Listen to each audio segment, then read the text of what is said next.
হাম ও উপসর্গে মৃত্যু ছাড়িয়েছে ৯০০ আর ডেঙ্গুতে মারা গেছে ৭০ জন। বর্ষা মৌসুমে ডেঙ্গুর প্রকোপ বাড়ার শঙ্কা আর টিকা দেওয়ার পরও হামের সংক্রমণ না কমায় স্বাস্থ্য খাতে একসঙ্গে দুটি বড় চ্যালেঞ্জ তৈরি হয়েছে।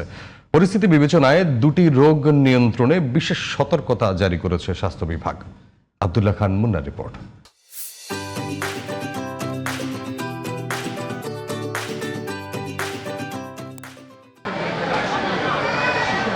চলতি বছরের মার্চ থেকে সারা দেশে হামে আক্রান্তের সংখ্যা বাড়তে থাকে দ্রুত গতিতে।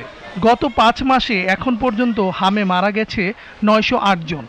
হামে আক্রান্ত নিশ্চিতভাবে রোগী শনাক্ত হয়েছে ১৭,৮৮০ জন। এর মধ্যে হামের টিকা দেওয়া হয়েছে শিশুদের। তারপরও নিয়ন্ত্রণে আসছে না হাম। এটিকে শঙ্কার কারণ হিসেবে দেখছেন বিশেষজ্ঞরা।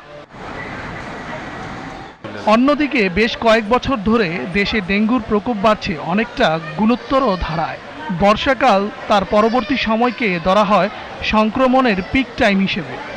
এর মধ্যে গত জানুয়ারি থেকে এখন পর্যন্ত ডেঙ্গু আক্রান্ত হয়ে হাসপাতালে ভর্তি হয়েছেন ২৩,৯৭৮ জন।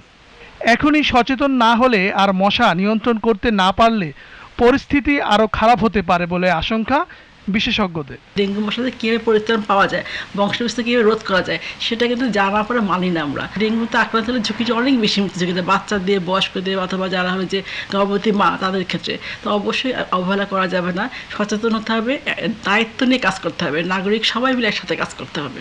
পরিবর্তিত আবহাওয়া সামনে রেখে নিরাপদ খাদ্যাভ্যাস ও সচেতন জীবনযাপনের মাধ্যমে রোগ প্রতিরোধ ক্ষমতা বাড়ানোর তাগিদও দিয়েছেন বিশেষজ্ঞরা।